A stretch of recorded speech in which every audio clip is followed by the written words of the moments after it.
ಕಳೆದ 13ನೇ ತಾರೀಕು ಶುರುವಾಯಿತು ಅಧಿವೇಶನ. ಇವತ್ತು ಅವಧಿಗೂ ಮುಂಚೆನೇ ಅಧಿವೇಶನ ಎಂಡ್ ಆಗಿದೆ. ಇನ್ನು ಈ ವಾರ ಪೂರ್ತಿ ಆಗಬೇಕಾಗಿತ್ತು, ಆದರೆ ಇವತ್ತು ಅಧಿವೇಶನ ಮುಕ್ತಾಯ ಆಗಿದೆ. JDS, ಕಾಂಗ್ರೆಸ್ ಮತ್ತು BJP ಮೂರೂ ಪಕ್ಷದ ನಾಯಕರು ಬೇರೆ ಬೇರೆ ಕಾರಣಗಳಿಗೆ ಪ್ರತಿಭಟನೆ ಮಾಡಿದ್ರು. ವಿಶೇಷವಾಗಿ ವಾಲ್ಮೀಕಿ ಹಗರಣದ ವಿಚಾರವಾಗಿ ನಾಗೇಂದ್ರ ರಾಜೀನಾಮೆಗೆ ಪಟ್ಟು ಹಿಡಿದು BJP ಮತ್ತು JDS ಸತತ ಅಧಿವೇಶನ ಆರಂಭದ ದಿನದಿಂದಲೂ ಕೂಡ ದೊಡ್ಡ ಮಟ್ಟದ ಪ್ರತಿಭಟನೆ ಆಯಿತು. ರಾಜೀನಾಮೆ ಕೊಡಲಿಲ್ಲ, ಪ್ರತಿಭಟನೆ ಮಾತ್ರ ಆಯಿತು.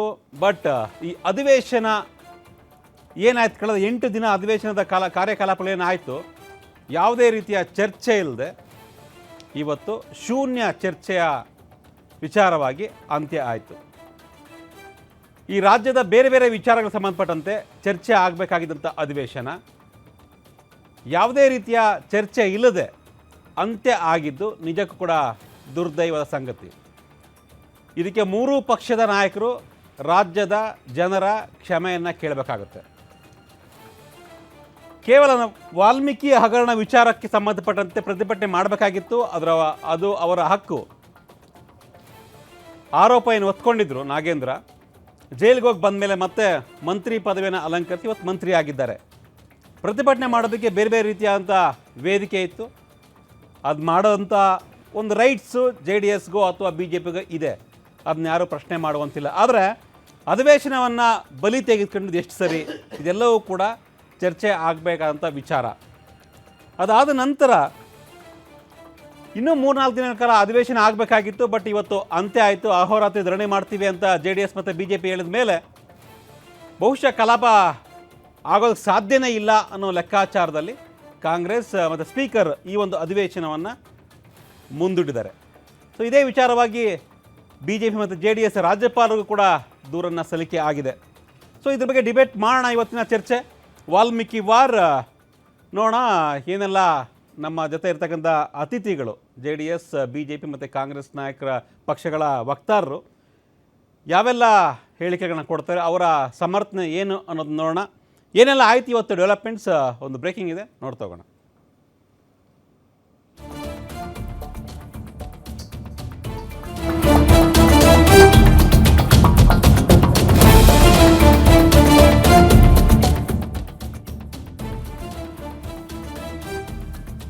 ವಿಪಕ್ಷಗಳ ಗಲಾಟೆ, ಗದ್ದಲ, ಕೋಲಾಹಲಕ್ಕೆ ಕಲಾಪ ಕೊಚ್ಚೋಯ್ತು. ವಾಲ್ಮೀಕಿ ಹಗರಣದ ಕಿಚ್ಚು ಜೋರಾಗ್ತಾ ಇದ್ದಂತೆ ನಾಗೇಂದ್ರ ಅವರ ರಾಜೀನಾಮೆಗೆ JDS ಮತ್ತು BJP ದೊಡ್ಡ ಮಟ್ಟದ ಬಿಗಿಪಟ್ಟನ್ನು ಹಿಡಿದಿತ್ತು.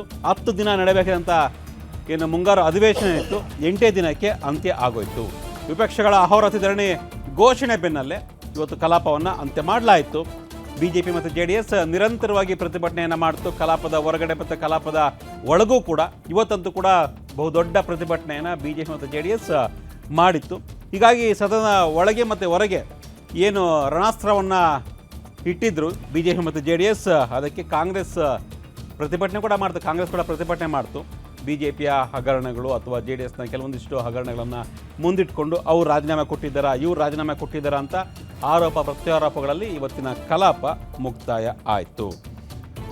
ಮತ್ತೊಂದು ಕಡೆ ಚರ್ಚೆ ಆಗಬೇಕಾದ ವಿಚಾರ, ಕಳೆದ 8 ದಿನಗಳಲ್ಲಿ ಏನು ಚರ್ಚೆ ಆಯಿತು ಅಧಿವೇಶನದಲ್ಲಿ. ಅಧಿವೇಶನ ಮಾಡಿದ್ಯಾಕೆ ಆಗಿದ್ರೆ, ಅಧಿವೇಶನ ಯಾಕೆ ಬೇಕಾಗಿತ್ತು?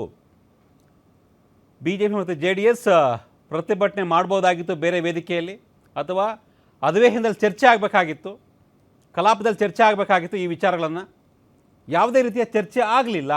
ಒಂದು ಕಡೆ BJP ಪ್ರತಿಭಟನೆ ಮಾಡ್ತಾಯಿದ್ರೆ, ಕಾಂಗ್ರೆಸ್ ಕೆಲವೊಂದಿಷ್ಟು ಮಸೂದೆಗಳನ್ನು ಮಂಡಿಸಿ ಅಂಗೀಕಾರವನ್ನು ಪಡೆದುಕೊಳ್ತು. ಎಷ್ಟೇ ವಿರೋಧ ಮಾಡಿದ್ರು ಕೂಡ ಡೋಂಟ್ ಕೇರ್ ಆಗಿ ಕಾಂಗ್ರೆಸ್ ತನ್ನ ಮಸೂದೆಗಳನ್ನು ಪಾಸ್ ಮಾಡಿಕೊಳ್ಳುವಂಥ ಕೆಲಸವನ್ನು ಮಾಡ್ತು. ಬಟ್ ಈ ಒಂದು 8 ದಿನದಲ್ಲಿ ಆಲ್ಮೋಸ್ಟ್ ಸುಮಾರು ಒಂದು 7-8 ಕೋಟಿ ರೂಪಾಯಿ ಸಾರ್ವಜನಿಕರ ಹಣ ವ್ಯರ್ಥವಾಗಿ ಹೋಯಿತು ಕಲಾಪಕ್ಕೆ. ಅದ್ರ ಬಗ್ಗೆ ಯಾರೂ ದನ್ನೇನೆ ಎತ್ತಾ ಇಲ್ಲ, ಚಕಾರ ಎತ್ತಾ ಇಲ್ಲ. ಯಾರೋ ದುಡ್ಡು ಏನಾದರೂ ಆಗಲಿ ಬಿಡಿ ಅನ್ನೋ ಥರ ಚರ್ಚೆ ಆಗ್ತಾ ಇದೆ ಈಗ. ಸೊ ನೋಡೋಣ ಇವತ್ತೆಲ್ಲ ಏನೆಲ್ಲ ಆಯಿತು ಈ ಒಂದು ಪರಿಷತ್ ಮತ್ತು ವಿಧಾನಸಭೆಯಲ್ಲಿ ವಾಲ್ಮೀಕಿ ಹಾಗೂ ನಾಗೇಂದ್ರ ವಿಚಾರವಾಗಿ. BJP ಆಗಿರ್ಬೋದು, JDS ಆಗಿರ್ಬೋದು, ಕಾಂಗ್ರೆಸ್ ನಾಯಕರು ಎಲ್ಲರೂ ಕೂಡ ಮಾತನಾಡಿದ್ದಾರೆ.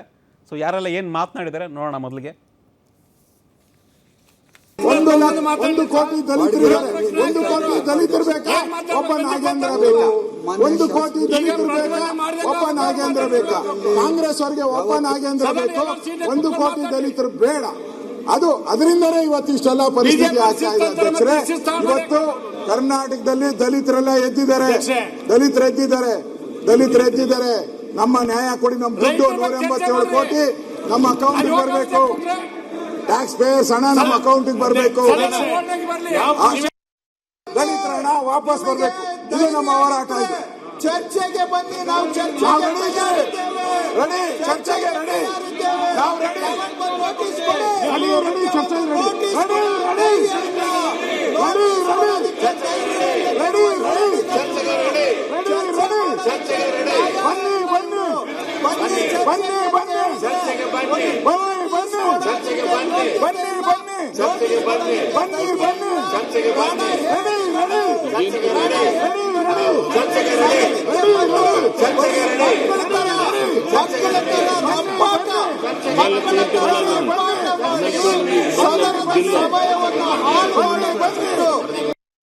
ನಾವು ನೋಡಿದ್ವಿ ಹಿಂದೆ ಇಂಥ ಕೆಟ್ಟ ಪ್ರವೃತ್ತಿ ನೋಡಿಲ್ಲ. ನಮ್ ಜೀವನದಲ್ಲಿ ನೋಡಿಲ್ಲ ಹೋಗ್ರಿ. ಇದು ನಾವು ಸದನದಲ್ಲಿ ಬಂದು 25 ವರ್ಷ ಆಯ್ತು, ಇಂಥ ಕೆಟ್ಟ ಇದು ನೋಡಿಲ್ಲ ನಾವು. ಮಂತ್ರಿ ಆದ್ರೇನ್ ಏನಾದ್ರೇನ್ರಿ ಈ ದೇಶ ಈ ರಾಜ್ಯದ ಜನ ಬರದಿಂದ ಸಾಯ್ತಾವ್ರೆ, ಕುಡಿಯಕ್ ನೀರಿಲ್ಲ.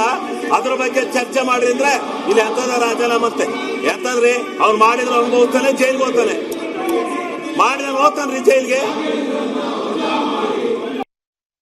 ನಾನು ಬದ್ಧನಾಗಿದ್ದೇನೆ.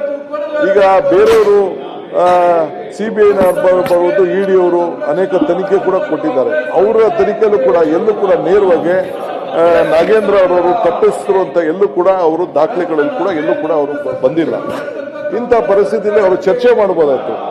ಚರ್ಚೆ ಮಾಡದೆ ಇವತ್ತು ಇಷ್ಟು ಗೌರವಾನ್ವಿತ ಸದಸ್ಯರು, ಬುದ್ಧಿವಂತರು, ಹಿರಿಯರ ಚಾವಡಿ ಅನುಭವಿಸಿದ್ರು 1 ವಾರಕ್ಕೂ ಹೆಚ್ಚು ದಿನಗಳು, ಸುಮಾರು 8 ದಿನ ಈ ವಿಧಾನಸಭೆ ವಿಧಾನ ಪರಿಷತ್ನಲ್ಲಿ ನೋಟಿಸ್ ಕೊಡದೆ ಚರ್ಚೆನೂ ಮಾಡಿದೆ. ನನ್ನ ಉತ್ತರ ಸರಿ ಇಲ್ಲ ಅಂದಿದ್ರೆ ಏನ್ ಬೇಕಾದ್ರೂ ಅವ್ರು ತೀರ್ಮಾನ ಮಾಡಬೇಕಾಯ್ತು. ಕೇಳಷ್ಟು ತಾಳ್ಮೆನೂ ಇಲ್ಲದೆ ಇವತ್ತು ಬಾವಿಗೆ ಬಂದು ಬಿದ್ದಿದ್ದಾರೆ. ಇವತ್ತು ನಾಗೇಂದ್ರ ಅವ್ರಿಗೆ ಮತ್ತೊಂದು ಇಲಾಖೆ ನಮ್ಮನ್ನ ಕೊಟ್ಟಿದ್ದಾರೆ. ಮಾತೆತ್ತಿದ್ರೆ ಕಾಂಗ್ರೆಸ್ನವರು ಬಾಬಾ ಸಾಹೇಬ್ ಅಂಬೇಡ್ಕರ್ ಹೆಸರನ್ನ ಹೇಳ್ತಾರೆ. ಸಂವಿಧಾನದ ಪುಸ್ತಕವನ್ನ ರಾಹುಲ್ ಗಾಂಧಿ ಅವರು ಆದಿಯಾಗಿ ಕೈಯಲ್ಲಿ ಹಿಡ್ಕೊಂಡು ದೇಶ ಸುತ್ತಾರೆ.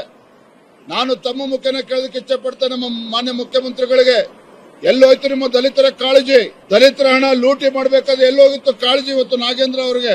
ಹಾಗಾಗಿ ಇವತ್ತು ಮಾನ್ಯ ಮುಖ್ಯಮಂತ್ರಿಗಳಿಗೆ ಮತ್ತೊಮ್ಮೆ ಆಗ್ರಹ ಪಡಿಸ್ತಾ ಇದ್ದೇವೆ, ಇಂಥ ಭ್ರಷ್ಟರನ್ನ ಸಚಿವ ಸಂಪುಟದಿಂದ ಕೈ ಬಿಡಬೇಕು. ನಮ್ಮ ಹೋರಾಟ ಇವತ್ತು ಸದನದ ಒಳಗಡೆ ಏನು ಹೋರಾಟ ಪ್ರಾರಂಭ ಆಗಿದೆ, ಸದನದ ಹೊರಗಡೆನೂ ಕೂಡ ನಮ್ಮ ಹೋರಾಟ ಮುಂದುವರಿತದೆ. ಕಾಂಗ್ರೆಸ್ ಸರ್ಕಾರ ಇವತ್ತು ಸದನವನ್ನ ಸರಿಯಾಗಿ ನಡೆಸೋಕೆ ಯೋಗ್ಯತೆ ಇಲ್ಲ ಅನ್ನೋದು ಪ್ರೂವ್ ಔಟ್ ಇದೆ. ಇವತ್ತು ಒಂದು ಆಡಳಿತ ಪಕ್ಷ ಸದನವನ್ನ ಹೆಂಗ್ ನಡೆಸಬೇಕು ಅನ್ನೋದು ತೀರ್ಮಾನ ಮಾಡೋದು ಆಡಳಿತ ಪಕ್ಷದ ನೇರ ಜವಾಬ್ದಾರಿ. ಆದರೆ ಸರ್ಕಾರ ಇವತ್ತು ಒಬ್ಬ ನಾಗೇಂದ್ರಗೋಸ್ಕರ ಇಡೀ ದಲಿತ ಸಮುದಾಯವನ್ನ ಎದುರಾಕೊಂಡಿದ್ದಾರೆ ಕಾಂಗ್ರೆಸ್ ಅವರು. ಈ ಹಣ ಲೂಟಿ ಮಾಡಿರೋದು, ಖಜಾನೆಯನ್ನ ಲೂಟಿ ಮಾಡಿರೋ ನಾಗೇಂದ್ರನ್ನ ರಕ್ಷಣೆ ಮಾಡೋಕ್ಕೋಸ್ಕರ ಇವತ್ತು ಇಡೀ ಸರ್ಕಾರ ಅವನ ಪರವಾಗಿ ನಿಂತಿದೆ ಅಂದ್ರೆ ಇಡೀ ಸರ್ಕಾರದಲ್ಲಿರೋ ಎಲ್ಲರೂ ಕೂಡ ಈ ಹಣವನ್ನ ಭಾಗ ಹಂಚಿಕೊಂಡಿದ್ದಾರೆ. ಸದನ ನಡೀತಾ ಇದೆ, ಒಳಗಡೆ ಬನ್ನಿ, ನೋಟಿಸ್ ಕೊಡಿ, ಚರ್ಚೆ ಮಾಡಿ. ಈಗಾಗಲೇ ಸ್ಟೇಟ್ಮೆಂಟ್ ಕೊಟ್ಟಿದ್ದೀವಿ, ಅದ್ರ ಬಗ್ಗೆ ಪುನಃ ಚರ್ಚೆ ಮಾಡಬೇಕು ಅಂದ್ರೂ ಕೂಡ ತಯಾರಿದ್ದೇವೆ ಅಂತ ಹೇಳಿದ್ದೇವೆ. ಇನ್ನೇನು ಬೇಕಂತ ಇವರಿಗೆ? ಚರ್ಚೆ ಮಾಡಕ್ಕೆ ರೆಡಿ ಇಲ್ಲ. ಸುಮ್ಮನೆ ದಿನ ಮೀಡಿಯಾನಲ್ಲಿ ಬಂದು ಒಂದು ಹೊಸ ಕಥೆಗಳು ಹೇಳ್ಕೊಂಡಿದ್ರೆ. ಈಗ 1 ವಾರ ಆಗ್ತಾ ಬಂತು ಸರ್, 1 ಕಾಗದ ಕೊಟ್ಟಿದಾರ ನಿಮ್ ಮುಂದೆ? ಸದನದಲ್ಲಂತೂ ಇಟ್ಟಿಲ್ಲ. ತಮ್ಮ ಮುಂದೆ ಏನೋ ಕೊಟ್ಟಿದಾರ?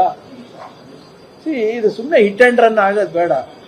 ಈಗ ಸಿಬಿಐ ಪ್ರಾಸಿಕ್ಯೂಷನ್ ಕೇಳಿದಾರೆ ಅಂತ ಮಾಹಿತಿ ಇದೆ. ಕೊಟ್ರೆ mister Nagendra will deal with it in the court. CBI charge sheet ನಾನು ಓದಿಲ್ಲ, ನೀವು ಓದಿಲ್ಲ, ಗವರ್ನರ್ ಹತ್ರನೂ ಇಲ್ಲ. ಯಾವ ಆಧಾರದ ಮೇಲೆ ರಾಜೀನಾಮೆ ಕೊಡಿಸೋದು?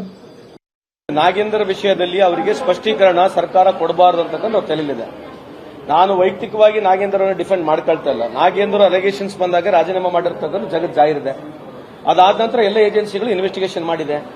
ಇವತ್ತುವರೆಗೆ ಯಾವ್ದನ್ನ ಒಂದು ಇನ್ವೆಸ್ಟಿಗೇಷನ್ ಏಜೆನ್ಸಿ ಕರೆಕ್ಟ್ ಆಗಿ ಪ್ರೂಫ್ ಆಗಿ ತೋರಿಸಿದ ನಾಗೇಂದ್ರ ಈ ರೀತಿ ಲೆಟರ್ ಬರೆದಿದ್ರು, ಈ ತರ ಅಕೌಂಟಿಗೆ ಟ್ರಾನ್ಸ್ಫರ್ ಮಾಡಂತ ಬರೆದಿರ್ತಕ್ಕಂಥದ್ದು ನನಗೆ ಮಾಹಿತಿ ಇಲ್ಲ. ನಾನು ಯಾವ್ದು ಜಸ್ಟಿಫಿಕೇಶನ್ ಕೊಡ್ತಾ ಇಲ್ಲ, ಬಟ್ ನನಗಿರ್ತಕ್ಕಂಥ ಒಂದು ಕಾಮನ್ ಸೆನ್ಸ್ ಅಲ್ಲಿ ನಾನು ಪ್ರಶ್ನೆಯನ್ನು ಕೇಳ್ತಾ ಇದ್ದೀನಿ. ಯಾವುದೇ ಒಂದು ಬ್ಯಾಂಕ್ ಟ್ರಾನ್ಸ್ಫರ್ ಮಾಡಬೇಕಂದ್ರೆ ಅದಕ್ಕಾದಂತ ಪ್ರೋಟೋಕಾಲ್ ಇದೆ. ಇವತ್ತುವರೆಗೆ ಭಾರತ ದೇಶದಲ್ಲಿ ಸುಮಾರು 67,000 ಕೋಟಿ ಇದೇ ರೀತಿಯಾದಂತ ಬ್ಯಾಂಕ್ ನಲ್ಲಿ ಫ್ರಾಡ್ ಆಗಿದೆ. 67,000 crores 67,000 ಕೋಟಿ ನ್ಯಾಷನಲೈಸ್ ಬ್ಯಾಂಕ್ ನಲ್ಲಿ ಈ ರೀತಿ ಫ್ರಾಡ್ ಆಗಿದೆ. ಯಾರು ರೆಸ್ಪಾನ್ಸಿಬಲ್ ಮಾಡ್ತೀರಿ ನೀವು? ಫೈನಾನ್ಸ್ ಮಿನಿಸ್ಟರ್ ಕೇಳ್ತಾರೆ ರಾಜೀನಾಮೆ, ಅದಕ್ಕೆ ಕೇಳ್ತಾ ಇರ್ತಕ್ಕಂಥದ್ದು ಫ್ರಾಡ್ ಆಗಿರ್ತಕ್ಕಂಥ ಹಂತ ಯಾವ್ದಿದೆ, ಯಾರು ಮೇನ್ ಫ್ರಾಡ್ ಮಾಡಿದ್ರೆ ಅದ್ರ ಬಗ್ಗೆ ಚರ್ಚೆ ಮಾಡ್ಲಿಕ್ಕೆ ಒಂದು ಅವಕಾಶ ಕೊಡ್ಬೇಕಂಬದ್ ಬಿಟ್ರೆ ನಾವ್ ಯಾರಿಗೂ ಬ್ಲೇಮ್ ಗೇಮ್ ಮಾಡ್ತಲ್ಲ, ಯಾರಿಗೂ ಡಿಫೆಂಡ್ ಮಾಡ್ತಾ ಇಲ್ಲ.